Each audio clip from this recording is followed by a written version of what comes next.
I always felt like I wasn't good enough, you know, Mm. and that's kind of what drove me. That's what every day was get out of bed. I was like, all right, I got to prove myself. I got to prove that I belong here, and I got to want to be one of the better players. And so it was just that work ethic, that drive, and that constant like, okay, you're not good enough, you know, telling yourself that. Unfortunately, not good in certain situations, but it, you know, worked for me as far as like motivating me to bust my butt to do the right things to become a pro. I always like to ask any player that retires from the game, do you ever miss being away from the game? And do you watch it? Can you watch it and not necessarily be participating as a player? It's pretty funny because when I first retired, I was like, I'm never going to touch a soccer ball again. And then the further and further you get away from it, the more and more you miss it, you know. But the biggest thing you miss is like going in the locker room and kicking it with all the guys. Everybody always, every player, no matter what sports, basketball, football, soccer/football, they say the same thing. You know, you're hanging out with the your camaraderie. boys. You're hanging out with your boys. Like here, you're hanging out with your boys. I don't like I don't listen to any of these people. I don't know. But so yeah. But what is it about that camaraderie that's so I don't know, that's so big. Like I said, every player, we just had Arian Foster up here like last week or so. Yeah. He said the same thing. It was nothing about the game per se. It was about in the locker room with the guys, building up to the moment to get to the game. Yeah, so the way to explain it is like you're going out, you're doing this every single day of your life, hanging out with guys, hanging out with guys, hanging out with guys, and then when it ends, it's abrupt. It's like, boom, you're not going in the locker room, you're not seeing all your boys every day. You know, they're not reaching out to you every day and talking and saying what's up. You know, it's more periodic, and you got to really make an effort to do it, right? You got to be the one that goes, hey, I'm going to call this guy, I'm going to call this guy, we're going to go hang out with this guy, instead of it just happening every day when you show up in the locker room. So, you know, it's a huge adjustment, man, and psychologically it's tough, man. Really? I tell you what, I mean, it took me, you know, I'm still 4 or 5 years out, and I'm finally feeling like, okay, I kind of got the, you know, started to feel normal. Yeah, I started to feel normal.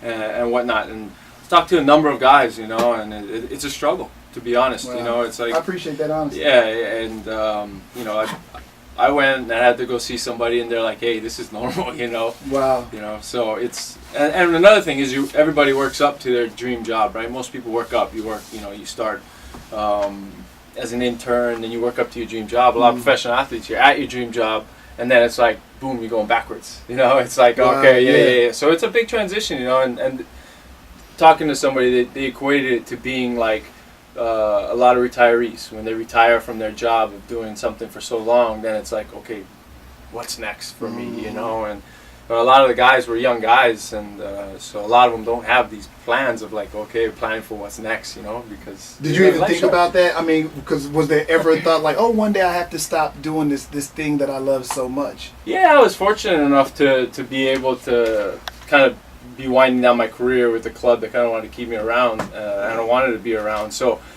I was able to think about those things and think, but you never really know, you know. And so when I got out, and what I thought, I totally kind of now going in a different direction. And so it was still hard because I thought I was ready, but you know, like I said, it took me a number of years just to feel normal again.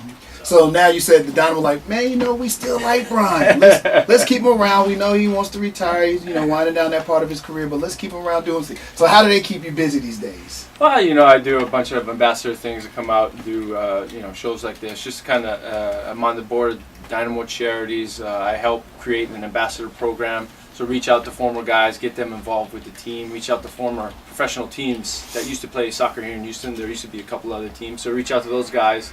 Try to engage them with our team. Engage our academy with our first team. So I do a number of different roles. You know, I'm also on the board of Houston for Habitat for Humanity. So I stay busy. Busy. So you keep yourself busy. Yeah. Oh, you know what? And I believe, if I'm not mistaken, I know you said you don't play the game anymore, but you're coming back to play the game. Yeah. So you know, we have a huge charity game coming up, obviously with you know, all that's going on with Harvey. BBVA Compass, we always play a charity game there, and BBVA Compass always sponsors this game. And you know, what we're going to do is we're going to try to raise $100,000 to give back to the Mayor's Fund.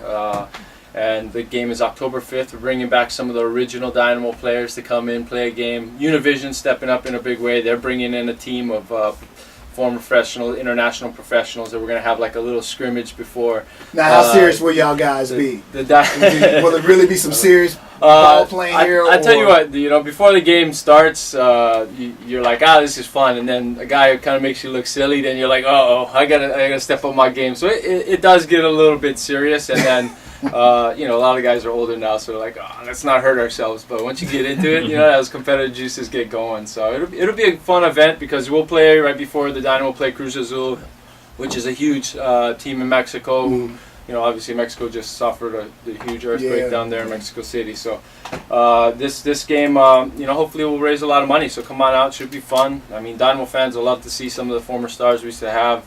Dwayne DeRosario, Brad Davis, Craig Weibel's coming down. Some of the local guys, Eddie Robinson, Mike Chabala, Corey Ash. So it'll be a fun event, and the Dynamo actually got a couple games next week. They're in the hunt for the go ahead and playoffs. talk about that. Yeah. Go ahead and talk about that playoff run. So this team is exciting, man. They're about to set the record for most goals scored in a season by any Dynamo team. Oh, wow. Okay. So we got young guys.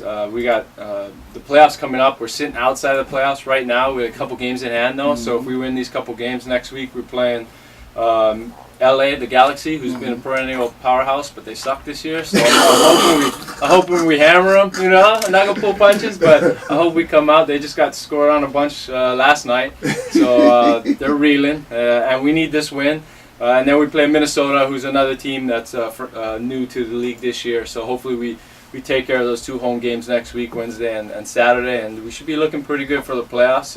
But it's a pretty tight race, and we need people to come out, support these guys, and watch them score goals because we've only lost once at home this year. Only tied, I think, once or twice, and so I'm putting it out there. We're going to win these games, and we're going to score some goals, and we're going to set a record. Yeah, I got to ask you, take you back real quick. So you played for LA, then Seattle, and then San Jose, and then you came here. Did you have any idea that Houston would be such a soccer city and you'd be embraced so much here? I mean, what were your thoughts like when you heard I'm going to Houston or San Jose's coming to Houston? Because I mean, it's kind of like Are you making it sound bad or what? I tell you what, it was a shock, because it was like they told us in December that hey, you guys got to move to Houston, and then we had to be here like in January, February, and I didn't know anything about the city. I didn't know this wasn't even on the map of saying, hey, this is where you guys might go. It was like boom, all of a sudden you guys are here, and so we're like, all right, let's go, let's figure it out. Funny thing is, I started looking at houses in Galveston. I was like, Hawaii guy, right on the beach.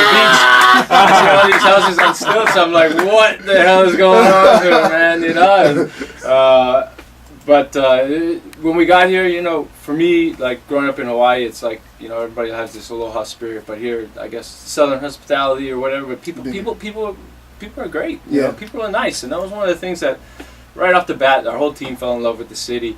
And that's why some of the guys coming back on October 5th, I mean, they're, really created our fan base and, really a part of our history. And I think that our fans are going to appreciate bringing those guys back. Now you scored 4 games in the first. Is this true? You scored 4 goals in the first game here in Houston? Yeah, so it was a good start for me. We're going to see that again at this team. How's that 4 goals? That's like hitting 4 home runs in a game. That's crazy. Yeah, it was a good game for us. It started off fast and hard, and we had a lot of our fans there, and ended up scoring 4 goals in one game, and never did it again. So there was something special about that night. And you didn't have to bring up that. But now it was one of the reasons that I think the fans kind of latched onto me right away, and I appreciate that. And it was like I said, man, we won the championship that first year, and after you move a whole franchise, there's so many things going on off the field, but the way that team kind of pulled together and pulled it all out at the end of the year was pretty amazing. Tickets are still available not only for the Hurricane Harvey relief game that you guys are going to do on the 5th, but also some of the playoff games as well coming up this week. I know we'll be giving away tickets for the Galaxy game on Wednesday. Where can they go online to purchase the tickets? Do you know off the top of your head? HoustonDynamo.com. You can always go there and get your tickets. You can go out to the BBVA Compass Stadium and pick up tickets there as well. All right. Brian Ching, of course, one of the Dynamo greats in the studio with us this morning, man. Thank you so much for coming up here and sharing your story and talking about Dynamo. I appreciate it. Thanks, Adam.